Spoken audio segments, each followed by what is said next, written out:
एक तोता था।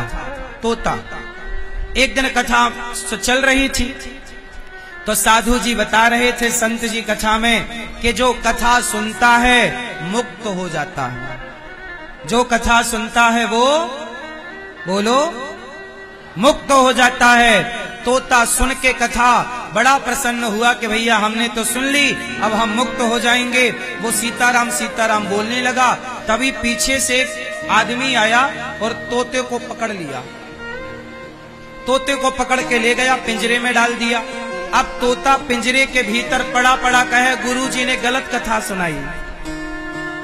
गुरुजी ने कहा था कि कथा सुनोगे, राम राम कहोगे तो मुक्त हो जाओगे। मैं तो राम राम बोला तो पिंजरे में आ गया, मतलब कथा गलत थी। अब एक दिन क्या हुआ कि वहां पर वही साधु जी आए जिन्होंने कथा सुनाई थी तोते को। तो तोता बोला, गुरुजी आपने गलत कथा सुनाई, गलत कहा। गुरुजी ने कहा, क्या बोला? बोले, आपने बोला था कि सीताराम सीताराम जपो, मोक्ष पाओगे, मुक्त हो जाओगे। बोले, मैं तो जपा तो देखो पकड़ लिया किसी ने कि बढ़िया तोता है, राम राम जपता, पिंजरे में डाल दिया। मुझे तो बंधन मिल गया ना। मुझे क्या मिल गया? बंधन मिल गया। अब बताओ गुरुजी मैं क्या करूं? तब गुरुजी ने कहा कि तुझे मुक्त होना है। बोले, हाँ। क्या करूं? तो संत जी बोले, तोता एक काम कर, तू मर जा। तोता बोला, गुरुजी मर जाऊंगा तो मुक्त तो फिर कौन देखा कि होगा कि नहीं। अरे संत जी बोले, असली का नहीं मरना, झूठ मूठ का मर जा। आज जब तेरा मालिक तुझे दाना पानी देने आए तो दोनों पांव ऊपर करके तू गर्दन लटका लेना, मालिक को ऐसा लगे कि तू। अब तोते ने वैसे ही किया। तोते ने वैसे ही किया। सवेरे सवेरे मालिक दाना पानी देने आया तो तोता मरा, मतलब गर्दन लटकी, पांव ऊपर। मालिक को लगा कि तोता मर गया, पिंजरे से निकाला और जैसे ही निकाला तोता फुर्र से उड़ गया और ऊपर जाके बोला, गुरुजी ने सही बोला कि राम राम तो जपोगे तो मुक्ति मिलेगी, पर एक काम और करना पड़ेगा, जगत के लिए मरना पड़ेगा, जगन्नाथ के लिए जिंदा रहना पड़ेगा। जब तक जगत के लिए मरोगे नहीं, क्योंकि जब तक जिंदा रहोगे तुम गधे की तरफ फिरते रहोगे। जब तक जिंदा रहोगे तो गधे की तरह काम करते रहोगे। सारी जिंदगी तुम्हारी जरूरतें पूरी ना होंगी, कामनाएं पूरी ना होंगी। इन्हीं को पूरा करते करते आप पूरे हो जाएंगे। आप पूरे हो जाएंगे पर आपकी कामनाएं पूरी। चलो बताओ, रावण के सिर कितने थे? रावण के सिर कितने? कौन? कितने? 10। अब जरा बताओ कि रावण के 10 सर थे तो रावण मंजन कैसे करता रहा होगा? पहले यहां वाले मुंह पे दांत, पर ये वाला कैसा कठिन काम रहा, क्यों? अच्छा, रावण जब 10 सिर थे तो करवट कैसे लेता रहा होगा? चित्त पड़ता होगा ऐसे, क्यों? करवट तो लेते बनते ही ना रहा होगा, क्यों भैया? रावण के 10 सिर कैसे थे? ऐसे नहीं थे कि रावण सदा 10 सिर का था। 10 सिर का मतलब है रावण की इच्छाएं हमसे आपसे 10 गुनी ज्यादा थी। रावण की कामनाएं हमसे 10 गुनी ज्यादा थी। इसलिए कहते हैं दशानन। आप लोग यदि ज्यादा कामना करेंगे तो आपके भी सिर ज्यादा हो जाएंगे। इसलिए कहता हूं, अपने उस मुख को कुचल दो, अपनी उस इच्छा को कुचल दो जो इच्छा आपको भगवान से दूर करती हो। उस इच्छा को मार दो। इसलिए कहता हूं, मर जाओ। कैसे मर जाओ? जैसे तोता मर करके मुक्त हो गया। जगत के लिए मर जाओ, बेटे के लिए, बेटी के लिए, परिवार के लिए। अब मर जाओ।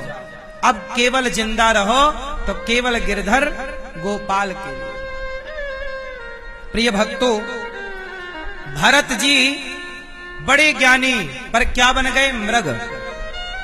क्योंकि मरते समय चिंतन, आप लोग मरते समय भगवान का चिंतन करना, मरते समय सावधान रहना, वरना घर वालों को कोई फर्क नहीं पड़ता। घर वालों को कोई, आप जब मरोगे तो घर वाले, आप जब मरोगे ना तो घर वाले चाय पिएंगे तब भी। जब कोई मर जाता है ना तो पड़ोसी लोग बड़ी चाय वाय लेके आते हैं और बोलते हैं अब मत रो, थोड़ा चाय पी लो, ठंडी हो रही है, बड़ी मेहनत से बनाई अदरक वाली है। सास मरी पड़ी है और बहू चाय पी रही है, मस्त बनाई है, तेरी सास मरेगी तो हम तेरे यहां भी लाएंगे। चाय पी रही है और चाय खत्म, फिर चालू, फिर वही चालू नाटक। ये दुनिया को कोई, ये बात सही है कि गलत है? जब आदमी मरता है तो अड़ोसी पड़ोसी चाय वाय लाते कि नहीं? आपके यहाँ ये परंपरा है? हाँ, चाय पी पी के आदमी रोता है। आदमी तो बिना चाय पिए रोए भी ना, रोने के लिए उसको चाय चाहिए। आजकल का आदमी बड़ा मतलबी है, फ्री में आंसू तक नहीं बहाता। बात सही है कि गलत है? हाँ, अब चलो। तो आप लोग सावधान, भरत जी दुर्गति को पा गए। यमराज बोले कि आपको अब मृग बनना पड़ेगा। भरत जी मृग बने, पर तीसरा जन्म फिर मनुष्य का मिला, जहां राजा रहुगण को उपदेश किया। अब जो उपदेश किया वो बड़ा गजब है। राजा रहुगण ने भरत जी को पालकी कंधे पर दे दी। भरत जी चल रहे हैं, चींटी ना दब जाए, जरा उछल कूद करके चल रहे। राजा रहुगण बोला, क्यों रे, तुझे चलना नहीं आता? ठीक ठीक, मैं मृत्यु दंड दूंगा। भरत जी बोले, ये बताओ भैया तुम मारोगे किसे? चलो थोड़ा ज्ञान की बात कर लेते हैं। बताओ मृत्यु किसकी होती है, शरीर की कि आत्मा की? कौन मरता है? कौन मरता है?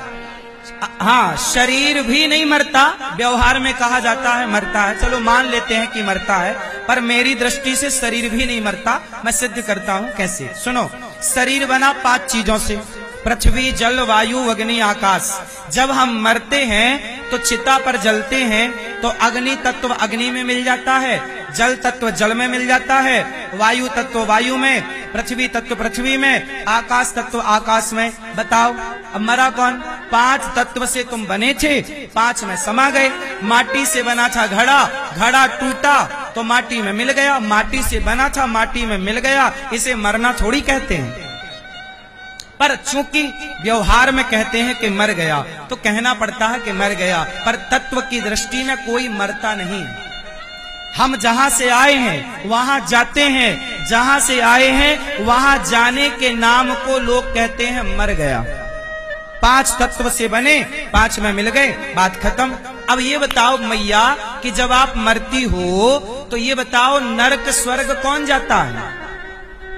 क्यों भैया, आप जब लोग मरते हैं तो नरक स्वर्ग कौन जाता है? शरीर जाता है कि आत्मा जाती है, कि मन जाता है, कि बुद्धि जाती है, कि चित्त जाता है, इंद्रियां जाती हैं, या पड़ोसी जाता है?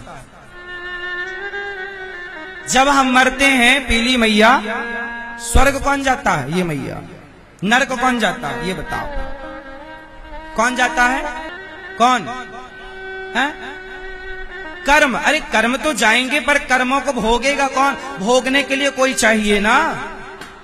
आत्मा को लिखा है गीता में, नैनम छिंदंती शस्त्राणी नैनम दहति पावकः। आत्मा को सुख नहीं दुख नहीं होता, शरीर यहीं जल जाता है।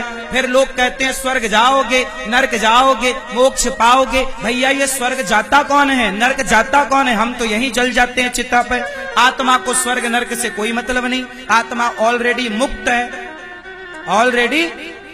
गीता में नहीं कहा भगवान ने, वासांसि जीर्णानि यथा विहाय, जैसे कपड़ा आप बदल के फेंक देते हो फिर नया, ऐसे शरीर को त्याग कर आत्मा नया कपड़ा धारण। आत्मा को ना बंधन, ना मुक्ति, ना आग जला सकती, ना वायु उड़ा सकती, ना पानी गीला कर सकता। आत्मा के बारे में है ना। तो आत्मा को नरक में यातनाएं थोड़ी मिल सकती। यमराज कितनी ताकत के वो आत्मा को कष्ट दे सके? सवाल खड़ा हुआ कि नरक स्वर्ग जाता कौन है? हम तो यहीं जल जाएंगे चिता पर, कौन जाएगा? मैया क्या बोलती तू? हाँ क्या बोलूं मैं? यही बोलो कि कौन जाता है स्वर्ग नरक। मैया कह रही है क्या बोलूं मैं, यही तो बोलना है। कि कौन जाता है स्वर्ग नर्क? बताओ, बोलो अब कौन? सुनो, चलो बताओ कितने शरीर होते हैं? टोपी वाले भैया, कितने शरीर होते हैं? एक। ये भैया कह रहे एक। आप बताओ चश्मा वाले भैया, दादाजी, कितने शरीर होते हैं? 2। और आगे बढ़ो, शरीर होते हैं 3। ये बेसिक ज्ञान है, ये ज्ञान सबको होना चाहिए, हर सनातनी को, क्योंकि जब ये सुनो, मेरी ये बात आप समझ लोगे तो बहुत सारे प्रश्नों का उत्तर मिल जाएगा। बहुत सारे सवाल होते हैं, नरक कौन जाता है, स्वर्ग कौन जाता है, मोक्ष किसका होता है, हमारा आत्मा एक है, तो फिर इतनी सारी आत्माएं कहां से आ गईं? जब आत्मा का जन्म नहीं होता, मरती नहीं, तो जनसंख्या कैसे बढ़ रही है? ये बहुत सारे सवाल हैं और जिनका कोई बहुत बड़ा उत्तर नहीं है, जरा सा उत्तर है। मैं एक जो पूरी बात सुनाऊंगा, कंप्लीट बात सुन लेना, आपको सैकड़ों सवाल के उत्तर मिल जाएंगे इससे। सुनो, हमारे शरीर होते हैं 3। हमारे पास कितने शरीर हैं? 3। पहला शरीर बैठा है सामने, इसे बोलते हैं स्थूल शरीर। एक शरीर और होता है जिसे कारण शरीर कहते हैं। कारण, कारण का मतलब होता है कि जिस कारण आपको मनुष्य बनाया, जिस कारण आपको भाई, बिना कारण के कार्य नहीं होता। कुत्ता बना ये आदमी, ये कुत्ता क्यों बना? कोई कारण रहा होगा, इसलिए भगवान ने कुत्ता बनाया। ये चिड़िया क्यों बनी? कोई कारण रहा होगा तो चिड़िया बनी। ये सुखी क्यों है? कोई कारण होगा, सुखी है। कोई कारण होगा, दुखी है। कोई लंगड़ा है, क्यों लंगड़ा है? कोई कारण होगा कि लंगड़ा। कोई अंधा है, क्यों अंधा? कोई कारण होगा कि अंधा है। पिछले अगले सब मिलाओ तो सब कारण निकलता है। बात सही है कि नहीं? एक होता है कारण, जिसको कारण शरीर कहते हैं, जिसके कारण शरीर मिला। तीसरा शरीर बहुत महत्वपूर्ण है, वो शरीर का नाम है सूक्ष्म शरीर। चलो बताओ, जब आप सपना देखते हो, आप में से कितने लोगों ने सपना देखा है? कभी ना कभी, कोई ना कोई देखा। तो चलो बताओ, जब आप सपना देख रहे थे तब तो आप अपने गांव में थे, अपने घर के अंदर थे, पर सपने में आप वृंदावन चले गए, हरिद्वार चले गए, अयोध्या जी चले गए। तो आप तो घर में थे, पर सपने में आप अयोध्या जी चले गए। तो बताओ, सपने में जो गया वो कौन था? और आपको याद है कि आज मैंने सपना देखा। अब बताओ, जो सपने में आप हरिद्वार गए वो कौन गया? उसी को कहते हैं सूक्ष्म, वही सूक्ष्म शरीर है। सूक्ष्म शरीर 4 चीजों से मिलकर बनता है। सूक्ष्म शरीर कितनी चीजों से मिलकर बना? 4। हमारा ये शरीर कितनी चीजों से मिलकर बना? 5। स्थूल शरीर बना मैया 5 चीजों से, पृथ्वी, जल, वायु, अग्नि, आकाश। और सूक्ष्म शरीर जिससे हम सपना देखते हैं, वो शरीर 4 चीजों से मिलकर बनता है। बोलो मन, बोलो मन, बुद्धि, चित्त, अहंकार। इसे अंतःकरण चतुष्टय कहते हैं। ठीक है? इन चारों के समन्वय को सूक्ष्म शरीर कहते हैं। जब हम मरते हैं तो हमारा ये शरीर जलता है, पर जो सूक्ष्म शरीर होता है जिससे हम सपना देखते हैं, यमदूत आते हैं, उसी शरीर को पकड़ करके ले जाते हैं और वही स्वर्ग और नरक का भोक्ता बनता है, वही जाता है उसी का। अब कबीरदास जी कहते हैं कि माया मरी न मन मरा, मर मर गया शरीर, आशा तृष्णा ना मरी, कह गए दास कबीर। कौन मरता है? शरीर मरता बार बार, पर वो सूक्ष्म शरीर कभी नहीं मरता। सूक्ष्म शरीर को मन भी कह सकते हैं। चलो बताओ, मन मरता है? आदमी मर जाता है पर मन नहीं मरता, ना भरता है ना मरता है। ना मन भरता है ना मन मरता है। तो हमें पकड़कर यमदूत ले गए, तो क्या पकड़ करके ले गए? वही सूक्ष्म शरीर। और जब आपका अगला जन्म होगा तो वही सूक्ष्म शरीर आपका वही होगा। हम शरीर बदला स्थूल, सूक्ष्म शरीर कभी नहीं बदलता, याद रखिएगा। अब सवाल खड़ा हुआ, जो पिछले जन्म में मेरा सूक्ष्म शरीर था वही इस जन्म में, अगला कुत्ते का, बिल्ली का भी शरीर मिला तो सूक्ष्म शरीर वही रहेगा, भले वो एक्टिव ना हो पर पड़ा रहेगा।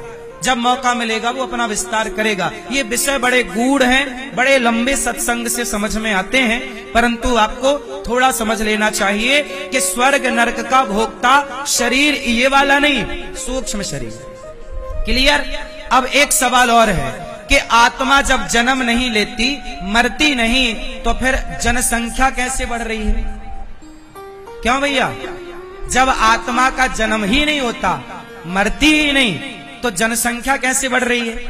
जनसंख्या बढ़ रही है मतलब आत्माएं बढ़ रही हैं। चाइना तो नहीं बना रहा है आत्मा।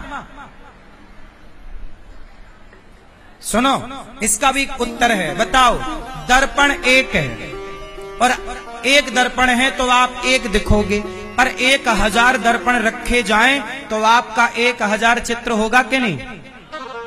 1,00,000 दर्पण होंगे तो आपके 1,00,000 चित्र होंगे कि नहीं? हाँ, उसी तरह ईश्वर एक है पर उसके चित्र अनेक हैं। उस अनेक चित्र का नाम ही आत्मा है। ईश्वर अंश, जीव अविनाशी। तो जो हमारे भीतर आत्मा है, वह आत्मा ईश्वर का ही चित्र है। जैसे दर्पण में कौन दिख रहा? आपका चित्र। उसे कहते हैं प्रतिबिंब। क्या बोलते हैं? प्रतिबिंब। पर सरल भाषा में आप समझो, जैसे दर्पण में हमारा चित्र दिखता है, उसी तरह हमारे चित्र करोड़ों हो सकते हैं कि नहीं हो सकते? 1000 दर्पण तो 1000 चित्र, करोड़ दर्पण तो करोड़ चित्र। उसी प्रकार शरीर है दर्पण और आत्मा है ईश्वर का इस दर्पण में चित्र। बोलो हाँ। नहीं कहते तोरा मन दर्पण कहला, तेरा मन, तो हमारा ये सब दर्पण है। और चित्र किसका दिख रहा? हमारे भीतर भी कौन दिख रहा? भगवान। हमारे भीतर से भगवान निकल जाएं तो हम अभी गिर जाएंगे। बोलो हाँ। खेल उसी चित्र का तो है जिसे आप आत्मा कहते। तो आत्मा किसका स्वरूप है? ईश्वर का।